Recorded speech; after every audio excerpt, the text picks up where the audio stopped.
Hey everyone, and welcome back to our channel, Sweeter Truths. Have you ever felt like you were watching your own life from the sidelines? Like there's a version of you, successful, charismatic, and bold, that's just trapped behind a wall of what-ifs? Today, we are doing a deep dive analysis of Michael Andrews' life-changing book, Confidence. This isn't just a summary. We're going to spend the next hour breaking down the psychology, the tactics, and the physical shifts you need to make to go from insecure to unstoppable. We'll look at stories you'll recognize from your own life and give you a step-by-step roadmap to rewire your brain. Grab a notebook, a coffee, and let's get started. Part 1. The Basics of Confidence. We start with a radical definition. Andrews argues that confidence isn't a result of being good at something. It's an internal promise you make to yourself before you even start. Imagine Sarah. She's brilliant, funny, and knows everything about vintage movies. For 3 years, she's wanted to start a podcast, but every time she sits down, she thinks, I don't sound like a professional, or what if people laugh? Sarah is waiting for the feeling of confidence to arrive before she hits record. But Andrews tells us Sarah has it backward. Andrews distinguishes between internal and external confidence. External, relying on your job title, your car, or how many likes you get.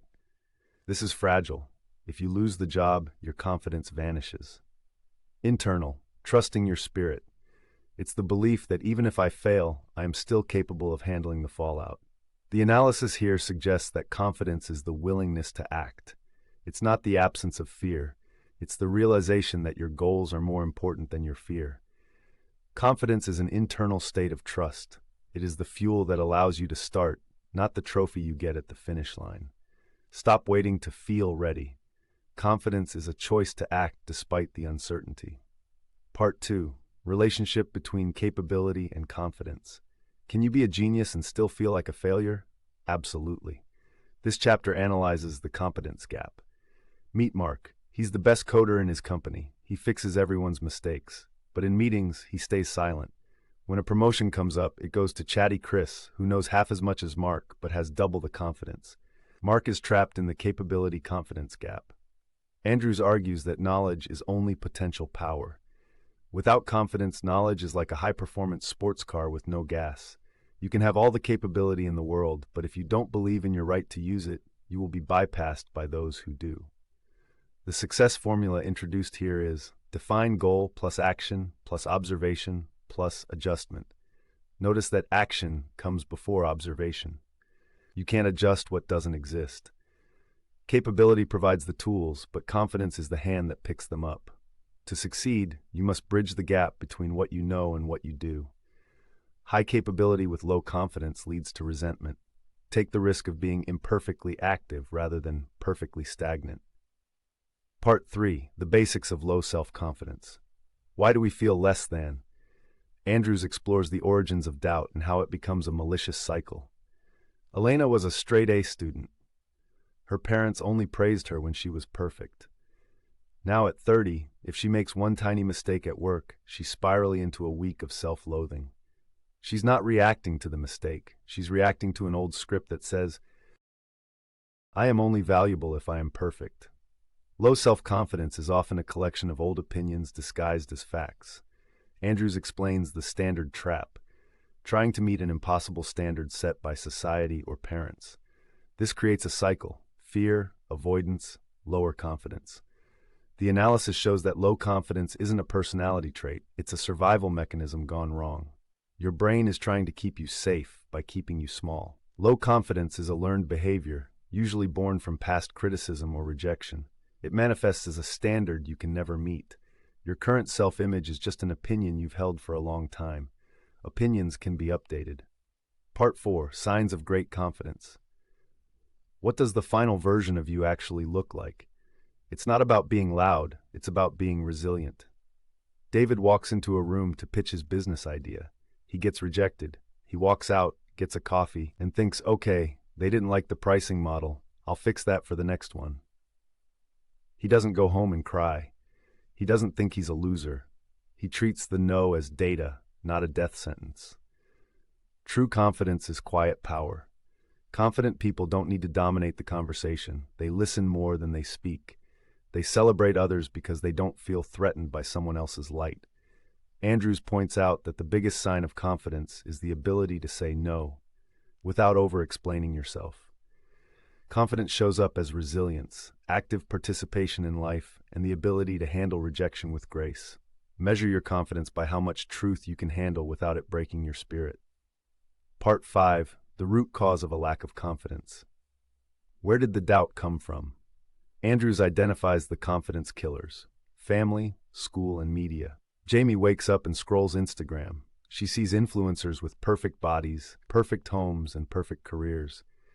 By 8 a.m., she feels like her life is a failure. Jamie doesn't realize she's being sold insecurity, so she will buy solutions. This is a critical look at social conditioning. Schools use tags, the smart kid, that we carry for decades. Media profits from your self-doubt. Andrews argues that we are born with potential, but society trims us to fit into boxes. Recognizing this is the first step to unlearning it. Your lack of confidence was likely advertised to you. It is a byproduct of systems that want you to conform rather than stand out. You aren't broken, you've just been conditioned to think you are. You have the power to untag yourself. Part 6. The process of building confidence. How do we fix it? It starts with the as-if principle and the language we use every day. Leo used to say, "I should go to the gym," or "I'll try to finish this report." He always felt tired and pressured. Then he started saying, "I choose to go to the gym, and I will finish this report." Suddenly, he felt in control. He stopped being a victim of his schedule and became the boss of it. Language is the software your brain runs on. Andrews highlights power words: absolutely, certainly, definitely. When you use these words, you send a signal to your nervous system that you are in command. Should creates guilt. Choose creates power. Confidence is a process of acting as if you are already the person you want to be. It starts with the words coming out of your mouth. Change your shoulds into chooses. Your brain believes what you tell it most often. Part 7 and 8. Body language and mirroring. Your mind and body are a feedback loop. If you change your posture, your brain must change its chemistry. Mia is terrified of networking. She usually stands in the corner, arms crossed, looking at her phone. This time, she tries Andrew's tip. She stands tall, uncrosses her arms, and mirrors the relaxed posture of the person she's talking to. Within 5 minutes, she actually feels relaxed. The walk. Confident people move with purpose, but without rush. Mirroring. This is a rapport builder. By subtly matching the breathing or tone of another person, you create a psychological bond. This isn't manipulation, it's high-level empathy that projects massive social confidence. Control your physiology to control your psychology. Use eye contact and mirroring to build instant trust with others. Stand like a leader to feel like a leader. Your body is a hack for your brain. Part 9. Master your inner self. There is a stereo in your head. Who is controlling the volume? Kevin is about to give a presentation. His inner voice is screaming, "You're going to stutter. Everyone will see your hands shaking." Kevin realizes he can't kill the voice, so he imagines it coming from a tiny squeaky cartoon character. Suddenly, the voice isn't scary anymore. It's just annoying and a bit funny. Andrews suggests that we often treat our internal monologue as the truth. It's not. It's just a recording. You have the power of thought interruption. When a negative thought starts, you mentally or physically shout "stop" and replace it with a power track. You are the operator of your mind. You can't stop thoughts from arising, but you can choose which ones to turn up and which ones to mute. Don't believe everything you think. Treat your inner critic like a heckler at a comedy show. Ignore them and keep going. Part 10. Confidence Building, the 4-step strategy. This is the golden strategy of the book. A simple 4-step loop to rewire your neural pathways. Maya is afraid of speaking up in meetings. 1. Mindfulness. She catches the thought, "They'll think I'm stupid." 2. Stop. She says no to the thought.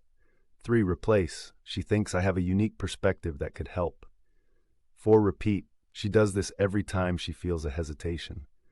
A month later, she's the most active participant in the room. This strategy relies on neuroplasticity. Every time you interrupt a negative thought and replace it with a positive one, you are literally pruning an old brain connection and growing a new one. It's brain lifting. Awareness, interruption, replacement, repetition equals a new mindset. The word yes is your greatest ally. Say yes to the process, even when it feels fake. Part 11, 12, and 13. Activities and maintenance. Confidence is a muscle. If you don't use it, it will atrophy. Andrews provides confidence workouts. Ben felt like a failure because he lost his job. He started a success chart. He wrote down, I finished a marathon, I raised a kind daughter, I taught myself to play guitar. Looking at the evidence of his past wins gave him the confidence to apply for a better job than the one he lost. The success chart. Your brain has a negativity bias. You must force it to look at the evidence of your capability. Grooming. Andrews admits that looking your best, hair, clothes, hygiene, provides a psychological tailwind. Visualization. Spend 5 minutes a day seeing through the eyes of the confident you. Practical activities like journaling your wins and taking care of your physical appearance are the maintenance required for a confident life. Small, daily wins build a momentum of confidence that eventually becomes unbreakable. We've spent an hour together, and if you're still here, it's because you are ready for a change. Michael Andrews' message is simple. Confidence is a skill, not a birthright. You've seen the stories of Sarah, Mark, and Maya. They are you. Which chapter hit you the hardest? Was it the vocabulary shift, or maybe the 4-step strategy? Tell me one thing you're going to choose to do today instead of saying you should. If you want more deep dive analyses that turn books into blueprints for your life, join our community.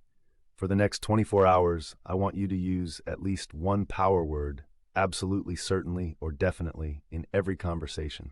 See how it feels. Go out there, stand tall, and own your spirit. Thanks for watching, and I'll see you in the next masterclass. Imagine you're sitting in a crowded cafe, the smell of roasted beans in the air. Across from you sits a person who looks remarkably peaceful despite the chaos of the world. You ask them, "What's your secret?" They don't give you a bank statement, they hand you a small notebook with 20 simple rules. That notebook is what we're diving into today. We're analyzing Robin Sharma's 20 life lessons. This isn't just a list, it's a roadmap for anyone feeling stuck, rushed, or just wondering if there's more to life. By the end of this hour, you'll have a completely different perspective on how you spend your minutes and your energy. Let's get started. Chapter 1, Guard Your Time with Great Care. Meet Mark. Mark is the guy everyone calls when they need a favor. He spends his mornings answering low-priority emails and his evenings doing tasks his colleagues forgot to do. By the time Mark gets home, he's too exhausted to play with his kids or work on his dream novel. Mark isn't being nice, he's losing his life. Robin Sharma's first lesson is a wake-up call. Do not allow those things that matter the most in your life be at the mercy of activities that matter the least. We often mistake being busy for being productive. Sharma argues that time management is actually life management. If you don't guard your time, others will spend it for you. Your time is your most precious currency. If you don't budget it, you'll end up bankrupt in the areas of your life that actually matter, like family, health, and passion. Every morning, ask yourself, is this the best use of my time and energy? Look at your calendar for tomorrow. Delete one activity that doesn't serve your long-term goals. Chapter 2, Communication Determines Quality of Life. Think of Maya. On the outside, she's successful, but her inner radio is always tuned to a station called "You're Not Enough." When she talks to others, she's defensive because she's already fighting a war inside her head. The quality of your life is the quality of your communication, both with others and yourself. Sharma points out a fundamental law of nature: what you focus on is what you get. If your internal dialogue is negative, your external world will reflect that negativity. Communication isn't just about talking, it's about the focus of your thoughts. Positive communication with yourself leads to a positive experience of the world. If you look for the positive, that is exactly what you will find. Today, try to go the whole day without saying one negative thing to yourself. Chapter 3, Stay on Purpose, Not on Outcome. Liam started painting because he loved the feel of the brush on the canvas. But then he started thinking about selling his work. Suddenly, he wasn't painting for joy, he was painting for likes and money. He lost his spark. Sharma encourages us to do tasks because we love them or because they help others, not for the recognition. When you focus on the outcome, money, fame, you become anxious. When you focus on the purpose, the joy of the task, the outcomes come naturally as a byproduct. Detach from the result. When you work with pure intent and love for the process, the world rewards you in ways you didn't expect. Do the task because it's a valuable exercise or it helps someone.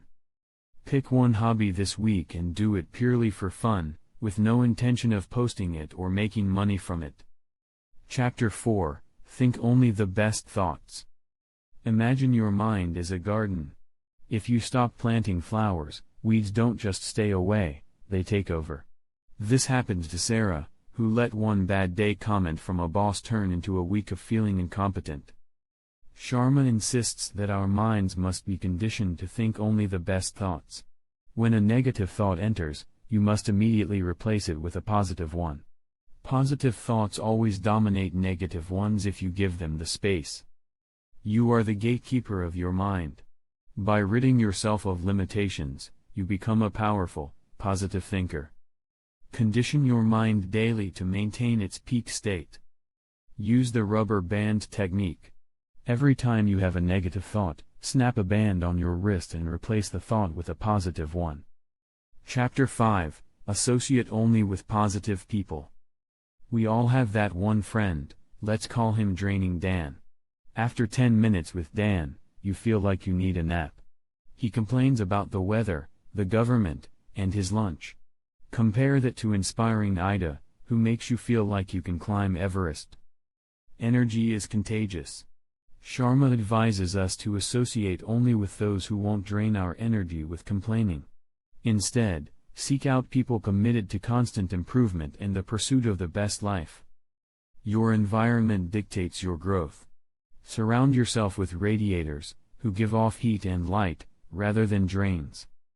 Relationships should be with those you can learn from. Identify the top 5 people you spend time with. Are they helping you grow or holding you back? Chapter 6. You must have a mission statement. Imagine a ship leaving harbor with no destination. It just floats until it hits a rock. That was James before he wrote down what he stood for. He was just floating through his career and life. A mission statement is your personal lighthouse. It consists of guiding principles that state where you want to be at the end of your life. It keeps you steady when the storms of life try to blow you off course. Without a mission, you are at the mercy of life's distractions. With one, every decision becomes easy because it either aligns with your mission or it doesn't. Your mission statement embodies your core values. Write down 3 sentences describing the person you want to be remembered as. That's your start. Chapter 7. There are no failures, only lessons. Elena spent 2 years building an app that no one downloaded. She could have called herself a failure. Instead, she realized she had learned more about coding and marketing in those 2 years than in a decade of school. Great people don't see failures, they see positive challenges. There are no negative experiences, only experiences that assist us in moving up the ladder of success. Change your vocabulary. Replace the word failure with lesson. This shift in mindset removes the fear of trying new things. Interpret disempowering events as growth opportunities. Think of a recent mistake you made. Write down 3 things you learned from it. Chapter 8. You are always treated with respect. Leo thought being nice meant saying yes to being treated poorly. He let people talk over him in meetings. He realized that by not respecting himself, he was teaching others not to respect him either. Sharma offers a beautiful metaphor: be soft as a flower when it comes to kindness but tough as thunder when it comes to principle. You can be polite and courteous while still ensuring you are never pushed around. Respect is a two-way street that starts with you. Stand firm on your principles while remaining kind in your delivery. Ensure you are always treated with respect by setting clear boundaries. Practice saying no to something that violates your principles today, and do it with a smile. Chapter 9, Practice Forgiveness. Imagine walking around with a backpack full of heavy stones. Each stone is a grudge against someone who wronged you. This was Clara, who was still angry at a middle school bully. Forgiveness is an emotional muscle. By practicing it, especially when it's difficult, you develop a serene mindset that petty remarks cannot penetrate. Forgiveness isn't for the other person, it's for your own peace of mind. Holding on to anger is like drinking poison and expecting the other person to die. Let it go to lighten your own load. Regular forgiveness keeps your mindset concentrated and serene. Think of one person you're holding a grudge against. Mentally, or on paper, forgive them and let that stone go. Chapter 10, Empty Your Cup. The Story of the Know-It-All. David had 3 degrees and thought he knew everything about business. When a young intern suggested a new way to reach customers, David dismissed it. A year later, David's company went under because he refused to learn new trends. A full cup cannot accept anything more. If you believe you cannot learn anything else, you will stagnate. A mature individual sees every opportunity as a chance to learn, recognizing that even teachers have teachers. Stay humble. The moment you think you've arrived is the moment you stop growing. A secure person is always looking for chances to learn. Ask someone younger or less experienced than you for their opinion on a project today. Chapter 11, Ask what you can do for this world. Robert had the cars and the house, but he felt empty. It wasn't until he started volunteering at a local soup kitchen that he felt a sense of richness. The quality of your life boils down to the quality of your contribution to others. Sharma suggests making service an important goal, as it is a fulfilling investment of time that leaves a lasting legacy. Success is what you get, significance is what you give. Aim for significance. Service is the most fulfilling investment of time. Do one random act of kindness today without telling anyone about it. Chapter 12, Become an Adventurer. Sophie's life was, wake up, work, eat, TV, sleep. Repeat. She felt 80 years old at 30. One weekend, she went whitewater rafting on a whim. The adrenaline and the nature made her feel alive again. Revitalize your spirit by becoming a kid again.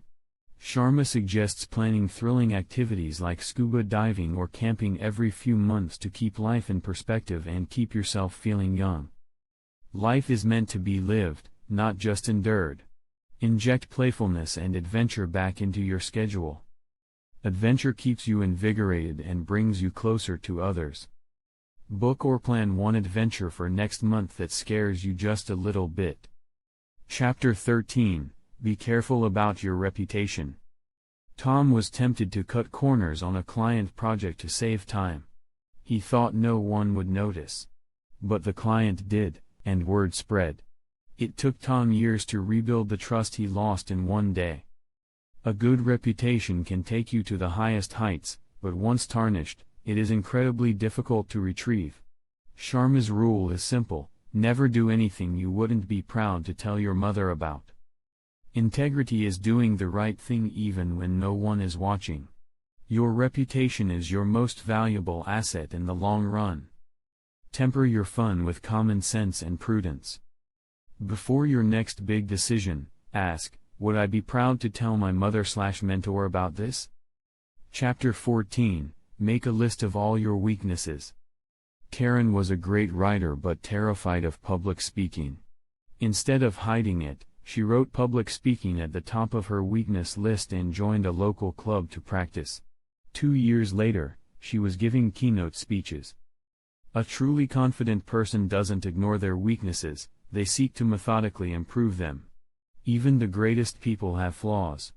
The goal is to know your best qualities and cultivate them while managing your gaps. Self-awareness is the first step to self-mastery. Don't be afraid to look in the mirror and see where you need work. Note your weaknesses and seek to improve them. Write down your top 3 weaknesses and one small step you can take to improve each. Chapter 15, Never Complain. Kevin was a complaining Kevin. If it was sunny, it was too hot. If it was raining, it was too gloomy. People started making excuses to avoid him, and he wondered why he wasn't being promoted. Complaining scares people away and rarely leads to success. Sharma challenges us to be so mentally tough that nothing takes us off our course. Be known as an enthusiastic and energetic person instead. Complaining is a drain on your energy and your reputation. Shift your focus from the problem to the solution. Be known as a positive, strong, and enthusiastic person. Go the next 24 hours without a single complaint. If you slip up, start the clock over. Chapter 16, Schedule Relaxation Time. Megan worked 80 hours a week, thinking she was getting ahead. Eventually, her body forced her to stop. She ended up in the hospital with exhaustion. She realized that by not scheduling rest, her body scheduled it for her. We must have time to recharge our batteries. These renewal activities are not wasted time, they are what allow us to maintain peak performance. Rest is a requirement, not a reward. Schedule it just as strictly as you schedule your meetings. Relaxation periods are exceptionally valuable for maintaining performance. Block out 2 hours this weekend for unstructured play or relaxation, no phones allowed. Chapter 17, Readers are Leaders. Gary felt stuck in his career. He started reading for 30 minutes every morning. Within a year, he had read 25 books on leadership and strategy. He applied those lessons and was promoted twice. We are in the age of massive information. Top performers, like Bill Clinton, read hundreds of books to stay ahead. As Sharma says, the more you know, the less you fear. Books allow you to download the life lessons of the world's greatest minds for the price of a lunch. Proactive people use information to their advantage. Buy or borrow one book today on a subject you know nothing about but are curious about. Chapter 18, Grow 3 Essential Qualities. Marcus was a CEO who was feared by all. After reading Lao Tzu, he changed. He became gentler with his staff and more humble about his successes. Surprisingly, his company's profits went up because his employees felt valued. Sharma highlights 3 qualities from Lao Tzu: gentleness, frugality, and humility. Gentleness allows you to be bold, frugality allows you to be liberal, and humility keeps you from putting yourself before others, which makes you a true leader. True greatness isn't about power, it's about character. These 3 qualities are the foundation of a life well lived. Avoid putting yourself before others to become a leader among men. Practice humility today by giving someone else the credit for a shared success. Chapter 19, Make Your Days Your Masterpiece. Lisa always said, "Someday I'll be happy or someday I'll start that business." She was living for a future that didn't exist while wasting the now. Every single day should be a masterpiece. Sharma reminds us of the saying, "It's not who you think you are that holds you back but what you think you're not." Don't wait for a special occasion to live your best life. Today is the special occasion. Treat every day as a unique opportunity to create something great. Do one thing today that makes you feel extraordinary. Chapter 20, You Reap What You Sow. If a farmer plants corn, he doesn't get wheat. Our habits are our seeds. Small actions every day create our destiny. You sow an action, you reap a habit. You sow a habit, you reap a character. You sow a character, you reap a destiny. Sharma emphasizes speaking the truth, measuring words wisely, and being humble and peaceful. Your life today is the result of the seeds you planted yesterday. If you want a different life tomorrow, change the seeds you're planting right now. Do not say you will do anything unless you will indeed do it. Pick one habit you want to have in 5 years, and perform one small version of it today. We've covered a lot of ground today. From guarding your time like a hawk to realizing that there are no failures, only lessons. Robin Sharma's 20 lessons are simple, but living them is where the magic happens. Which of these 20 lessons hit you the hardest? Was it the idea of emptying your cup, or maybe finally scheduling that relaxation time? Let me know in the comments. And remember, the way you start your day determines how well you live your day. Now, go out there and make today your masterpiece. Don't forget to like and subscribe for more deep dives into life-changing wisdom. See you in the next one. Imagine a man named Jeff. In 1980, he was a successful lawyer in New York. On the outside, he had it all: the degree, the career, the marriage. But on the inside, he was dying. He dreaded work, suffered constant headaches, and at 30, he looked 40. One night at 1 a.m., sitting alone in his den, he cried out, "There's got to be more than this misery." That night, he stumbled upon an infomercial about how our thoughts determine our lives. He bought the program, changed his mental window, and eventually quit law to become a world-renowned speaker. This video is the roadmap he used to make that shift. Part 1: Success begins in the mind. Chapter 1: Your attitude is your window to the world. Meet Alex and Ben. They both walk into the same busy coffee shop. The service is a bit slow. Alex smiles at the waitress, enjoys the aroma of the coffee, and thinks, "What a cozy spot." He leaves energized. Ben scowls, checks his watch every 30 seconds, and snaps at the waitress. He leaves feeling more stressed than when he entered. Same coffee, same shop, two different worlds. Keller defines attitude as the mental filter through which we see life. We all start with a clean window. As kids, think of a toddler learning to walk. They fall and get right back up without blaming the carpet. But as we grow, life throws dirt at us: criticism, rejection, and doubt. If we don't wash the window, we see everything through a smudge of negativity. Your attitude is a choice. You can't always control what happens, but you can control how you perceive it. Keeping your mental window clean is a daily job that no one else can do for you. Today, identify one smudge on your window, a complaint or negative thought, and wipe it away by finding a positive angle. Chapter 2: You're a human magnet. Think of Fred. Fred wants to earn $50,000, but deep down, he believes he's only a $30,000 guy. Because that is his dominant thought, he subconsciously avoids big opportunities and stays stuck in low-paying roles. This chapter explores the strangest secret: we become what we think about. Keller calls it the law of dominant thought. A few minutes of positive thinking won't work if the other 16 hours are spent worrying. It's like eating one salad and then pigging out on cake all day. Your mind attracts what it dwells on. If you focus on lack, you get lack. If you focus on goals, you attract the means to reach them. Success is a state of mind. You must nurture your mind with great thoughts until they become your dominant pattern. Write down your number one goal and read it every morning to make it your dominant thought. Chapter 3: Picture your way to success. Imagine you have an important presentation. You can either replay a mental movie of yourself stuttering and being rejected, or you can direct a movie where you are confident, the audience is nodding, and you close the deal. Visualization is the act of creating mental movies. Keller notes that we are the producer, director, and star of these movies. By mentally rehearsing a successful outcome, you pave the way for it to happen in reality. Your subconscious can't tell the difference between a real event and a vividly imagined one. You are in control of your mental imagery. Don't let past failures direct your future movies. Spend 5 minutes tonight vividly imagining yourself succeeding at a task you're currently nervous about. Chapter 4: Make a commitment and you'll move mountains. Benjamin Roll was a man who wanted to be a lawyer. He failed the bar exam once. Then twice. He eventually failed it 13 times. Most people would quit, but at age 74, on his 14th try, he passed.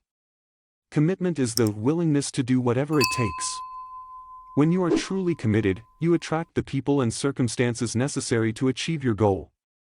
Commitment is not a try, it's a will.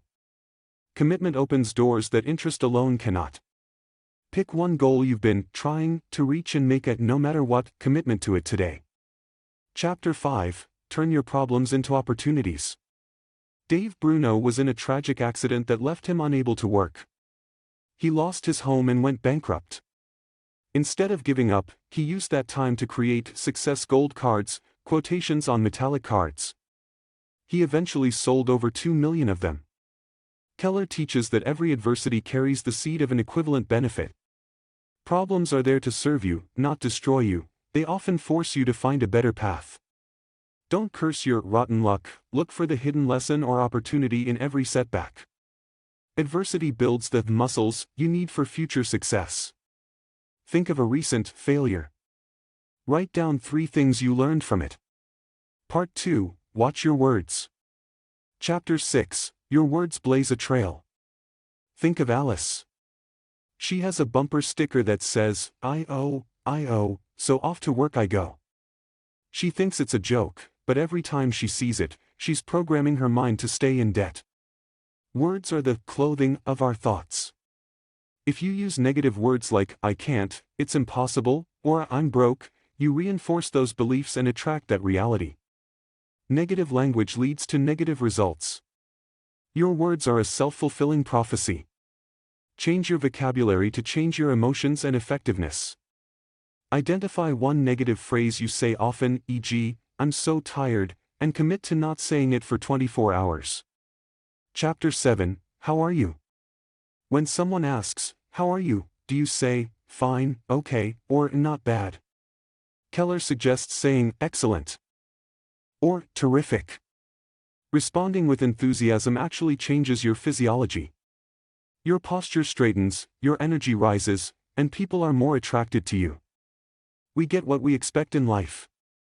Enthusiasm is contagious and starts with your response to a simple greeting.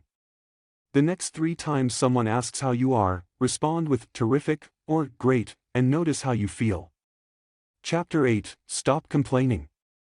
We all know a complainer, the person who, when you see them coming, you want to cross the street. They complain about the weather, the government, and their health. Complaining is a lose-lose situation. It makes you feel worse, and it drives away positive people. Keller notes that 90% of people don't care about your problems, and the other 10% are glad you have them. Focus on your blessings rather than your burdens. Uplifting conversations create a joy-filled life. Go a full day without complaining about a single thing. Part 3. Heaven helps those who act. Chapter 9. Associate with positive people. Think of people as toxic or nourishing. Toxic people drain your energy like a leak in a tire. Nourishing people pump you up and make you feel you can conquer the world. You are the average of the people you spend the most time with. Keller emphasizes that our friends reflect who we are. To have a positive attitude, you must surround yourself with positive people. Choose your inner circle wisely. Identify one nourishing person in your life and schedule a coffee date with them this week. Chapter 10. Confront your fears and grow. Think of something you're afraid of as kryptonite. For Jeff Keller, it was public speaking. He was petrified, sweating, and his heart was pounding during his first seminar, but he did it anyway. Fear is often false evidence appearing real.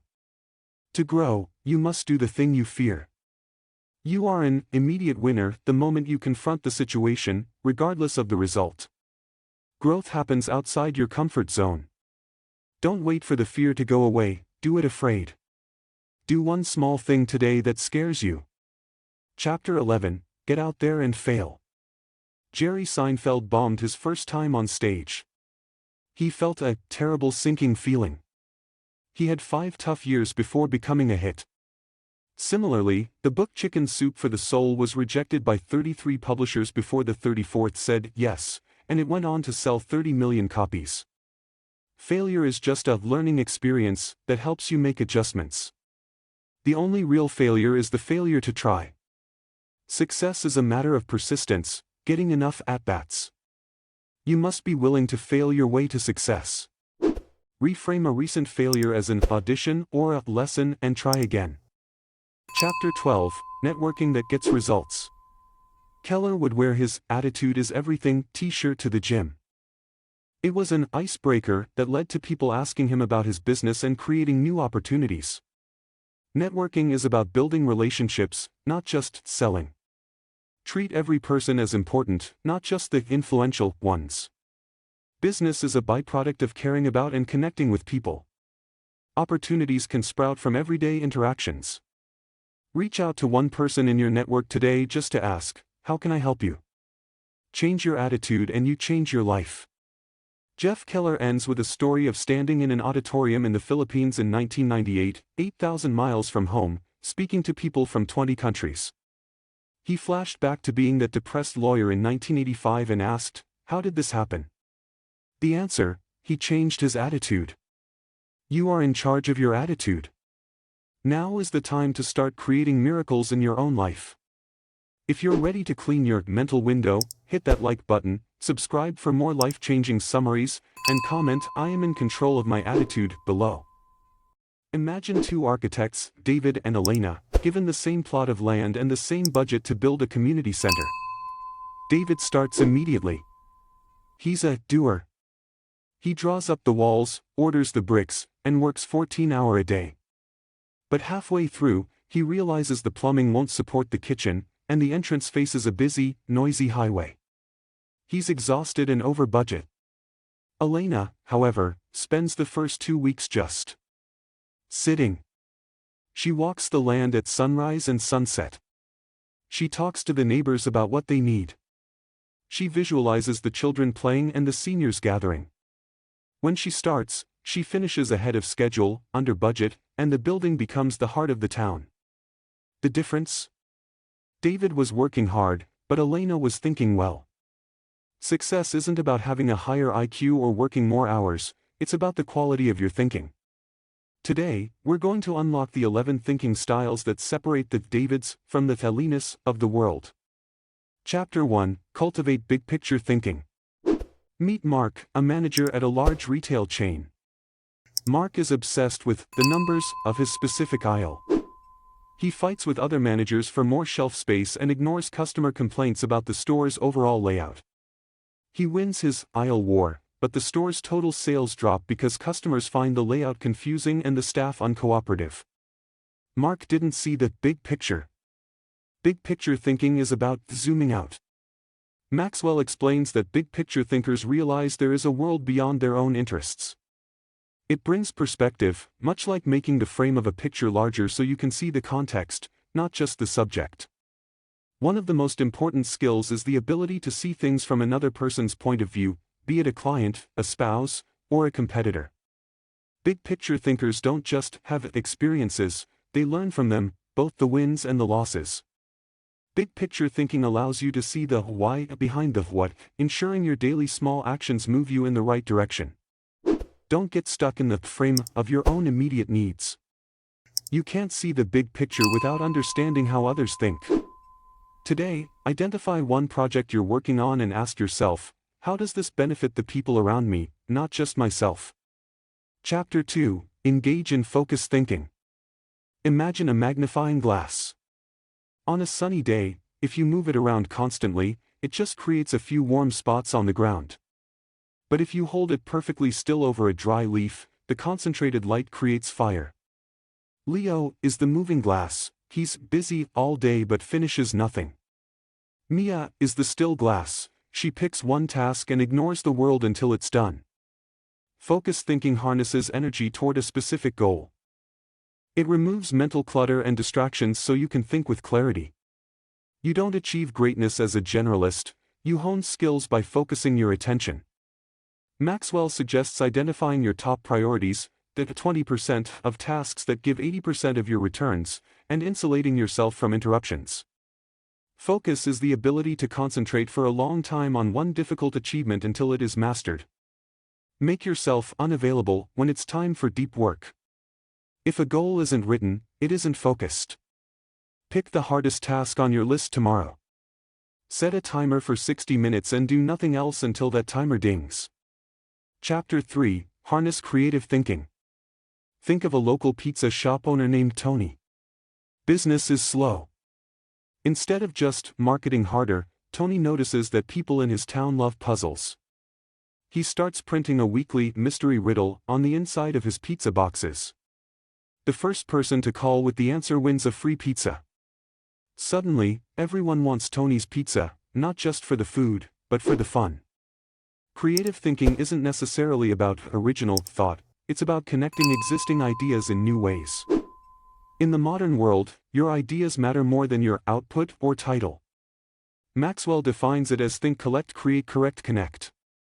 You must avoid creativity killers like, that's not logical, or we've never done it that way. Creativity is intelligence having fun. It's about being willing to look like a screwball to find a breakthrough. Creativity is the art of asking, what if, rather than, why not? Travel, read new subjects, and expose yourself to different paradigms. Find a routine task you do every day and try to find 3 completely different ways to complete it. Chapter 4, Employ Realistic Thinking. Meet optimistic Oliver.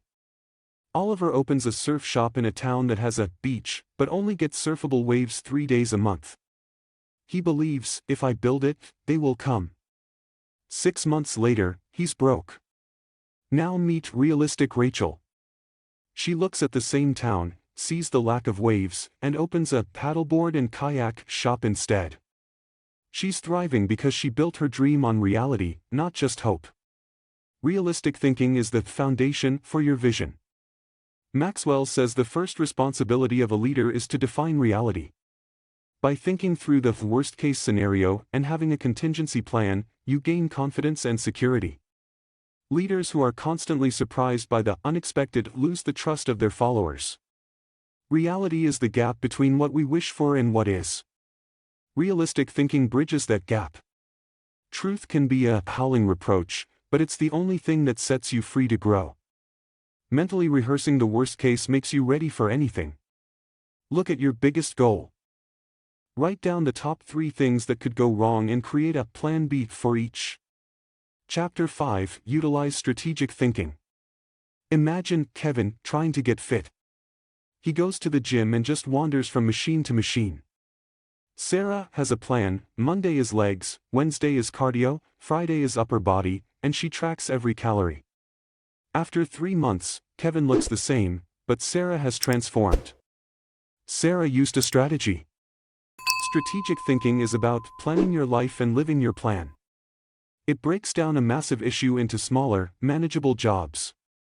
Before you decide how to do something, you must be clear on why you are doing it. Strategic thinkers don't use one-size-fits-all plans, they fit the plan to the specific circumstance. Strategy simplifies the complex and ensures you aren't just busy, but effective. Do 5 specific things every day that move you toward your goal. Strategy is like showering, you have to keep doing it. Identify your number 1 goal for the next 30 days. Break it down into 4 weekly milestones and 20 daily actions. Chapter 6, Explore Possibility Thinking. Think of the 4-minute mile. For decades, doctors and athletes said it was biologically impossible for a human to run that fast. Then Roger Bannister did it. Within the next year, dozens of other runners did it too. The physical limit hadn't changed, the thinking had. Possibility thinking increases your potential from average to off the charts. There is a direct link between believing something is possible and your level of energy to achieve it. When you stop focusing on why things won't work, your brain is free to find how they could. Maxwell suggests dreaming 1 size bigger to force yourself to grow. Possibility thinkers see solutions where others see problems. Enlist a friend to point out every time you say, I can't. Even in a bad situation, ask, what's right about this? Think of something you've said is impossible in your life. Ask yourself, what is one small step that would make it slightly more possible? Chapter 7, Learn from Reflective Thinking. Imagine James, who has been in the same job for 10 years but hasn't had a raise. He says he has 10 years of experience. His boss says, no, James, you have 1 year of experience repeated 10 times. James never stopped to reflect on what he learned each year to improve for the next. Reflective thinking is the crock pot of the mind, it turns experience into insight. Experience alone isn't the best teacher, evaluating that experience is. Reflection allows you to see the big picture of your own life's journey. Without reflection, we are doomed to repeat the same mistakes. Reflective thinking stops the necessity of doubt and turns your past into a roadmap for your future. Have a dedicated chair or time where you do nothing but reflect. Both offer equal amounts of data for your growth. Set aside 20 minutes this Sunday evening to write down the 3 biggest lessons you learned this week. Chapter 8. Question popular thinking. In the 1800s, popular thinking said, the Earth is the center of the universe. Copernicus questioned that and was ridiculed. Later, popular thinking said, humans can't fly. The Wright brothers questioned that. Success often belongs to the people who are willing to be unpopular for a while. Popular thinking is often average thinking. Just because everyone is doing it doesn't mean it's right for you. True breakthroughs happen when someone asks, why do we do it this way? Following the crowd is safe, but it rarely leads to greatness. To achieve unpopular results, like extraordinary wealth or health, you must be willing to abandon popular habits. Before jumping on a bandwagon, ask if it aligns with your long-term strategy. Your unique perspective is your greatest asset. Identify one rule or tradition in your industry or family that you disagree with. Spend 10 minutes thinking about what would happen if you did the opposite. Chapter 9. Benefit from shared thinking. 2 woodcutters, Liam and Noah, are trying to clear a forest. Liam works alone, rarely talking to anyone. Noah spends his breaks talking to other woodcutters, learning how they sharpen their axes and which trees are easiest to cut. Noah finishes his section days before Liam because he shared the thinking of the whole group. None of us is as smart as all of us. Shared thinking is when 1 + 1 is equal to 5. Success comes from bringing the right thought to the right people in the right environment. You must be willing to share your half-baked ideas so others can help you bake them. Shared thinking allows you to go much farther with a team than you could ever go alone. Surround yourself with people who challenge your thoughts. You can't benefit from someone else's thinking if you're the only one talking. Schedule a brainstorming coffee this week with someone you admire and ask them for their perspective on a problem you're stuck on. Chapter 10. Practice unselfish thinking. Meet Selfish Sam. He hoards information at work so no one else can do his job. He's never promoted because his boss can't replace him. Now meet Generous Gina. She teaches everyone everything she knows. She's promoted quickly because she's proven she can build a successful team around her. Unselfish thinking is the paradox of success. By helping others, you help yourself. Successful people wake up asking, how can I add value to others? Thinking of others creates a life that outlasts you. There is a level of happiness found in unselfishness that getting can never provide. Unselfish thinking turns a career into a calling. Be the first to praise others for their contributions. Your greatest ROI will come from the growth of the people you mentor. Do one helpful thing for a colleague or friend today and do not tell anyone else that you did it. Chapter 11. Rely on bottom-line thinking. Imagine a basketball team that is playing great. They are passing, dribbling, and looking stylish. But at the end of the game, they lost 100-50. They focused on the process, but ignored the bottom line, the score. Successful people always keep the score in mind. Bottom-line thinking is about results and clarity.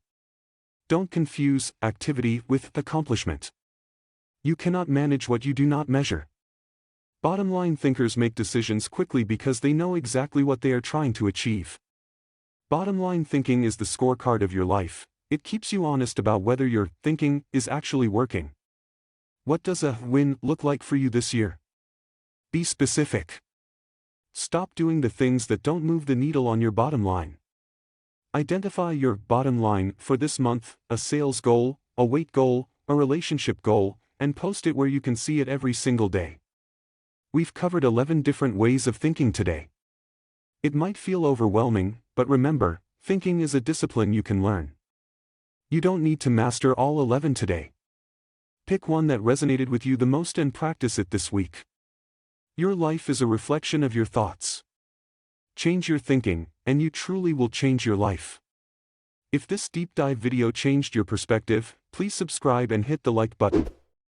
We want to hear from you. Which of these 11 thinking styles is your biggest challenge right now? Let's discuss in the comments below. Imagine Ian. Ian is the smartest guy in his engineering firm. He's the first one in and the last one out. But when it comes to promotions, he's always passed over. At office parties, he stands by the punch bowl, unnoticed. He feels like he's speaking a language no one else understands.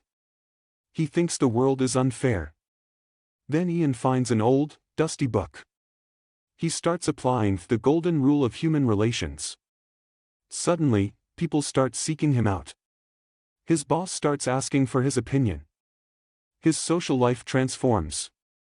Ian didn't get a new degree, he got a new way of interacting. Today, we are going to learn exactly what Ian learned. Part 1, Fundamental Techniques in Handling People.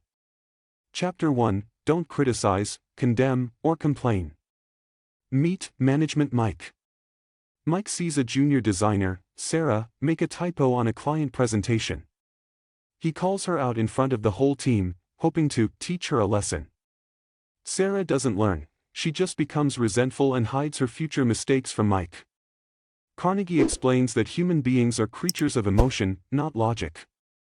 When we criticize, we put people on the defensive. It wounds their pride and makes them want to strike back. Even Al Capone thought he was a public benefactor. If a mobster thinks he's a good guy, your coworkers certainly do too. Criticism is a boomerang, it always comes back to hit you. Instead of judging, try to understand why people do what they do. For the next 24 hours, go on a complaint fast. If you see something wrong, don't criticize. Find a way to help or stay silent. Chapter 2, The Big Secret of Dealing with People. Think of Busy Beth. She ignores her husband's help with the dishes but complains the one time he forgets. Her husband feels unappreciated and stops trying. Now, imagine Beth says, "I really appreciate how you handled the chores today, it gave me time to relax." He'll likely do them every night. The deepest urge in human nature is the desire to be important. We all crave sincere appreciation. This isn't flattery, which is shallow and selfish, it's finding something you truly admire in the other person and telling them. Sincere appreciation is the legal tender of human relations. Give people a sense of importance, and they will give you the world. Send a thank you text to someone right now for something they did weeks ago. Be specific. Chapter 3, Arouse in the other person an eager want. You want your toddler to eat spinach. You tell him it's healthy. He doesn't care. But then you tell him, if you eat this, you'll be strong like a superhero and can beat me in a race. Suddenly, he's reaching for the fork. To influence someone, you must talk about what they want and show them how to get it. If you're applying for a job, don't talk about why you need the money, talk about how you can solve the company's biggest problem. To catch a fish, you don't use strawberries, which you like, you use worms, which the fish likes. The only way to influence people is to talk in terms of their desires. Before your next meeting, write down, what does the other person want from this? Part 2, 6 Ways to Make People Like You. Chapter 1, Become genuinely interested in other people. Think of a dog. Why is a dog man's best friend? Because he doesn't read books or have a job, he just wags his tail and is genuinely thrilled to see you. He is 100% interested in you. You can make more friends in 2 months by becoming interested in others than you can in 2 years by trying to get others interested in you. Ask about their kids, their hobbies, and their dreams. Be a human dog, be thrilled by others. Interest must be sincere. People can smell a fake from a mile away. In your next conversation, ask 3 why or how questions about the other person's life before mentioning your own. Chapter 2, Smile. You walk into a store. Clerk A looks miserable. Clerk B gives you a wide, warm smile. Which one are you more likely to buy from? Which one makes your day better? A smile is a messenger of your goodwill. It says, I like you. You make me happy. I am glad to see you. It costs nothing but creates much. Your face is a billboard for your attitude. Even if you don't feel like smiling, force it. It actually changes your brain chemistry. Smile at the next stranger you make eye contact with today. See what happens. Chapter 3. Remember that a person's name is to them the sweetest sound. Jim Pendergast was a politician who won an election simply because he could remember the names of thousands of workers. When he saw them on the street, he'd say, "Hey Bill, how's the leg?" or "Morning, Mary, hope the kids are well." They felt like kings. A name is a person's identity. Forgetting it or misspelling it is a subtle insult. Remembering it is an incredible compliment. Use the name. It's the magic key to a person's heart. When you meet someone, repeat their name back to them immediately to lock it in. Learn the name of the security guard or the barista you see every day. Use it tomorrow. Part 3. How to win people to your way of thinking. Chapter 1. The only way to get the best of an argument is to avoid it. A car salesman, Patrick, used to argue with customers who criticized his brand. He never sold a car. When he learned to say, "You're right, that other brand is good," the customer had nothing to argue about. They calmed down, and then he could show them his cars. You can't win an argument. If you lose it, you lose it, and if you win it, you've made the other person feel inferior and resentful. You haven't changed their mind, you've just wounded their pride. A man convinced against his will is of the same opinion still.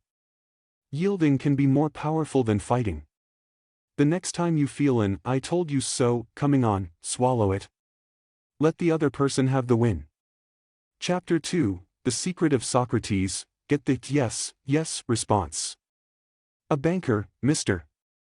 Snow, had a difficult customer who refused to give some information on a form. Instead of arguing, Mr. Snow asked, "You want to make sure your money is safe and goes to your family if anything happens to you, right?" The customer said, "Yes." "And this information ensures that happens, right?" "Yes." The customer filled out the form. When someone says no, their entire body and mind go into a state of rejection. When they say yes, they are open. Start with the things you both agree on. Keep your opponent from saying no at the beginning. The yes momentum is a psychological snowball. In your next negotiation, start by listing 3 things you and the other party definitely agree on. Part 4. Be a leader, how to change people without giving offense. Chapter 1. Begin with praise and honest appreciation. A dentist noticed a dental assistant wasn't cleaning the tools properly. Instead of yelling, he said, "I've noticed how wonderful you are with the patients, they really feel comfortable with you. I want to make sure our sterilization is just as high quality as your patient care." She fixed it immediately. It is always easier to listen to unpleasant things after we have heard some praise for our good points. It's like a barber lathering the face before he shaves it, it makes the process painless. Soften the blow with a compliment first. The praise must be genuine, not a sandwich for the critique. Before you give someone feedback today, find one thing they are doing exceptionally well and lead with that. Chapter 2. Call attention to people's mistakes indirectly. Charles Schwab was walking through his steel mill and saw some employees smoking right under a "no smoking" sign. Instead of pointing at the sign and yelling, he walked over, gave each man a cigar, and said, "I'd appreciate it if you men would smoke these outside." They felt honored by the gift and got the message. People hate being told they are wrong. If you can point out a mistake without saying, "You're wrong," they will fix it and love you for it. Be subtle. Let people save face. Switch the word, but for and. E.g., "You did a great job, and if we do X next time, it'll be perfect." Try to give a correction today without using the word mistake or wrong. The grand conclusion. Your new reputation. If you take these principles and apply them, you won't just win friends, you will become a person of character. You will become someone people want to be around, want to work for, and want to support. Dale Carnegie's book isn't about manipulation, it's about a lifestyle of kindness, listening, and empathy. If this breakdown helped you, hit the like button and subscribe. But most importantly, go out and try one of these today. Comment below, what is the name of the person you are going to appreciate today? Let's start a wave of positivity in the comments. Imagine, you're helping your grandfather clear out his old attic on a rainy Saturday. Amidst stacks of yellowed newspapers and moth-eaten coats, you find a heavy, leather-bound book from 1901 titled How They Succeeded.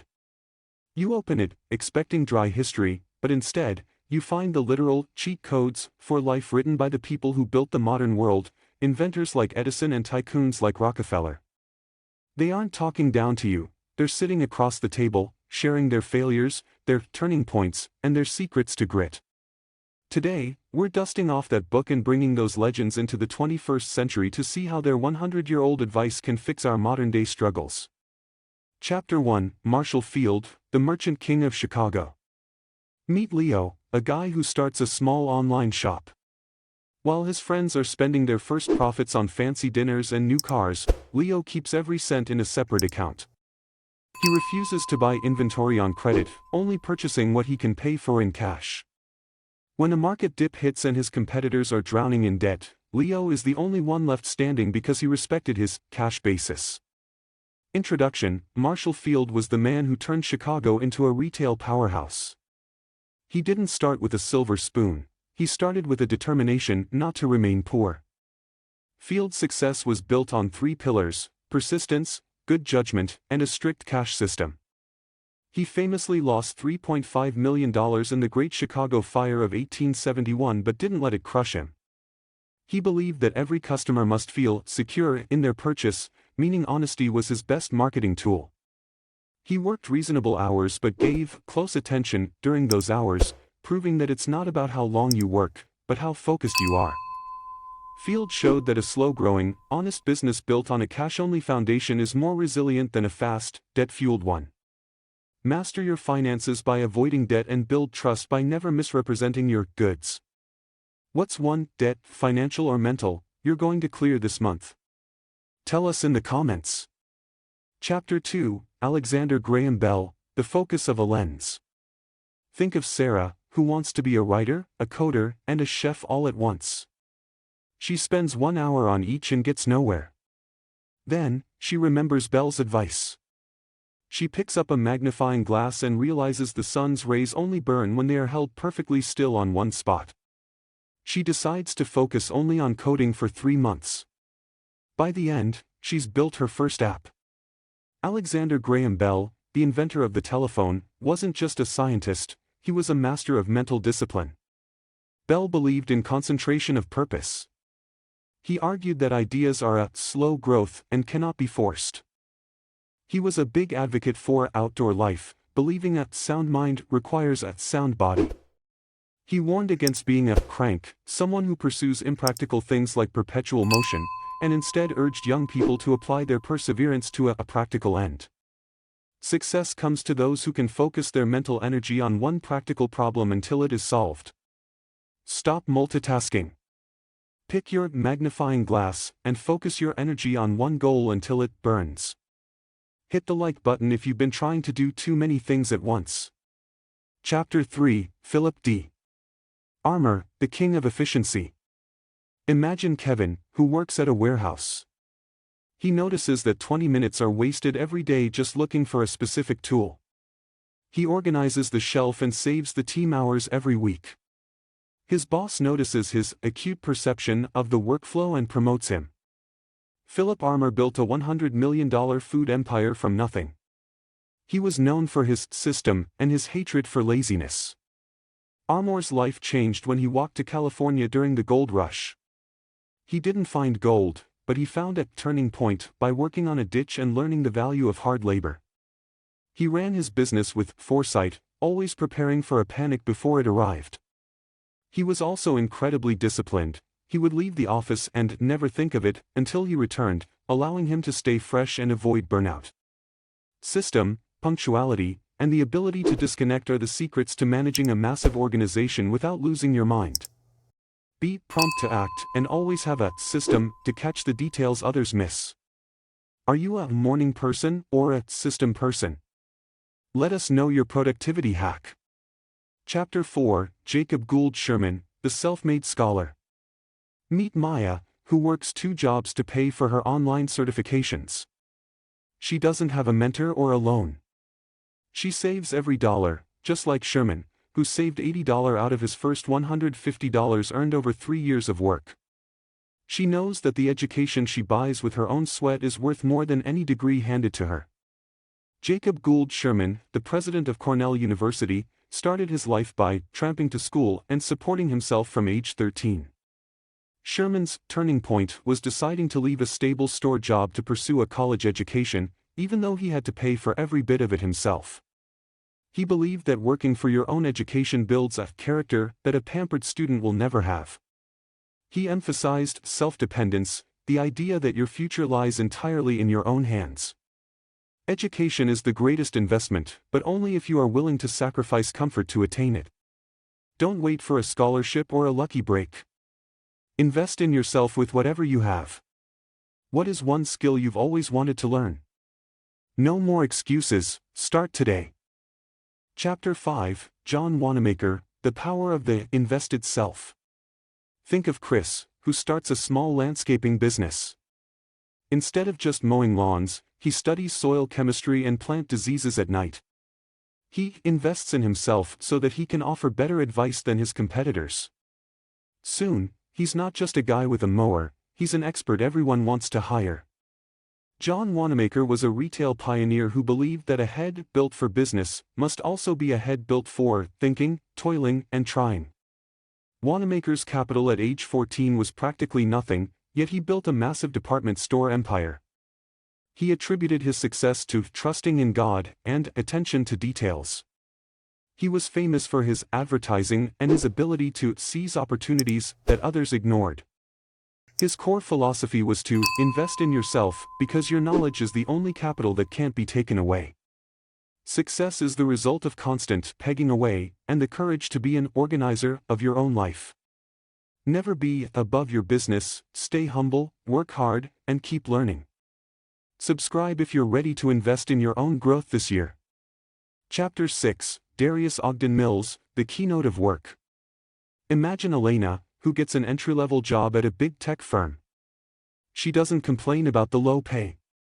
Instead, she uses the time to knowledge of men, observing how leaders make decisions.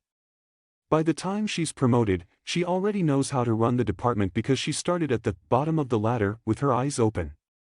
Darius Ogden Mills was a financier who believed that work develops all the good there is in a man. Mills argued that idleness is the root of all evil because it makes a man lazy and a spendthrift. He emphasized independent business judgment, warning that taking too much advice from others is a sure way to ruin. He believed that the best knowledge is the knowledge of men, which can only be gained by working shoulder to shoulder with people at every level of a business. Starting at the bottom isn't a setback, it's a wholesome discipline that qualifies you to lead. Form your own judgments and don't be afraid to start with a dinner pail in hand. Type work in the comments if you're not afraid to start from the bottom. Chapter 7, Lillian Nordica, The Price of Greatness. Meet Sam, an aspiring musician. He's frustrated because he's not famous after 6 months. Then he reads about Nordica. He realizes that being a queen of song required her to work when the world was hers, and even when she was traveling on air with fatigue. Sam decides to commit to another 5 years of practice. Lillian Nordica was a world-famous opera singer who proved that talent is nothing without a willingness to pay the price of fame.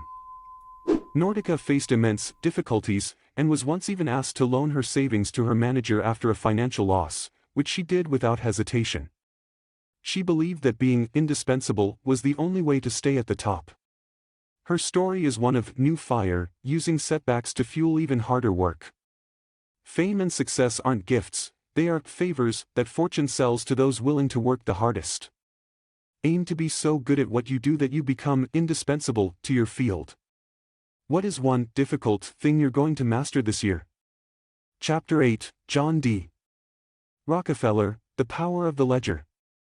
Think of Tom, who wants to be a millionaire. He starts by tracking every single dollar he spends on a spreadsheet. His friends laugh at him for penny pinching, but Tom knows his ledger no. 1 inch is the foundation of his future empire. 2 years later, Tom has enough saved to buy his first rental property, while his friends are still living paycheck to paycheck. John D. Rockefeller, the man synonymous with wealth, started with a dream and purpose, and a tiny book he called Ledger No. 1 inch. Rockefeller was a genius for money-making, but his real secret was perseverance and foresight.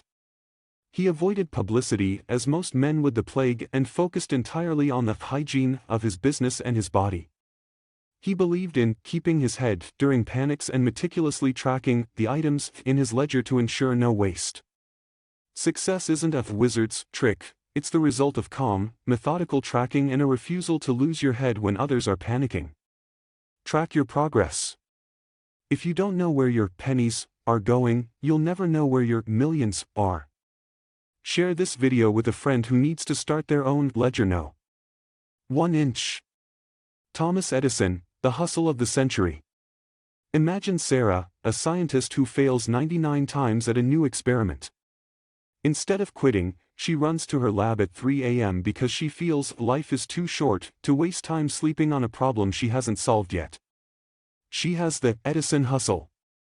Thomas Edison wasn't just an inventor, he was a force of nature who believed that invention is born in a man, but hustle is what makes it work. Edison's first patent was a vote recording machine that worked too well. Politicians hated it because it stopped them from filibustering. He learned that want urges a man to greater efforts.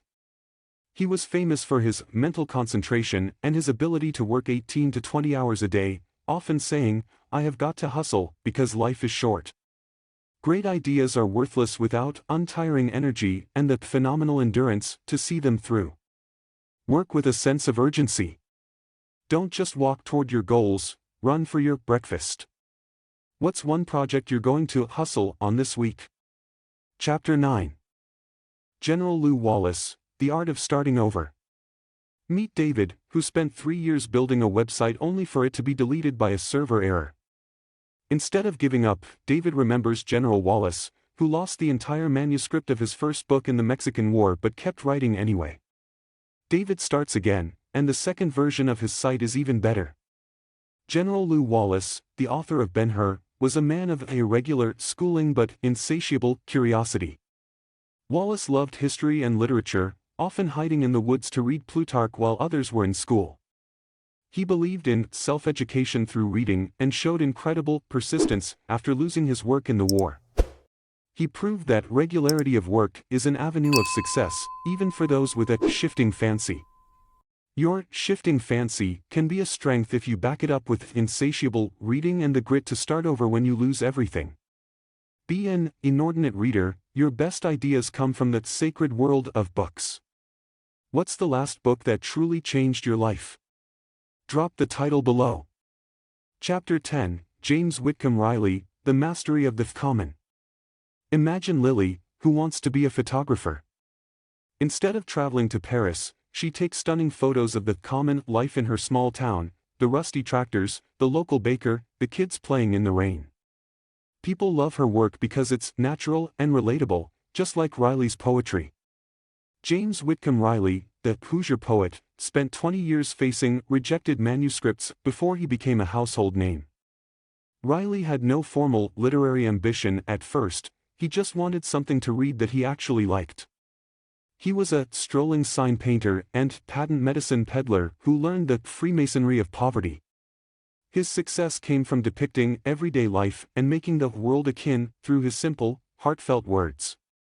Real success is often found in the things you feel and the common things you understand best. Persistence pays off. 20 years of rejection is just the schooling you need for your masterpiece. Like this video if you're pegging away at a dream that others don't understand yet. Now, as you close that dusty journal in the attic, you realize the legends we've talked about today, Rockefeller, Edison, Field, weren't superheroes. They were just people who decided to make the iron hot by striking it, instead of waiting for it to get hot on its own. We've learned that success is about thinking, toiling, trying, and trusting. It's about ledger no. 1. Concentration of purpose, and the price of fame. The map to the top hasn't changed in 100 years. You have the map now. If this video gave you that new fire you needed, hit that subscribe button and share this video with one person who needs to hear these stories.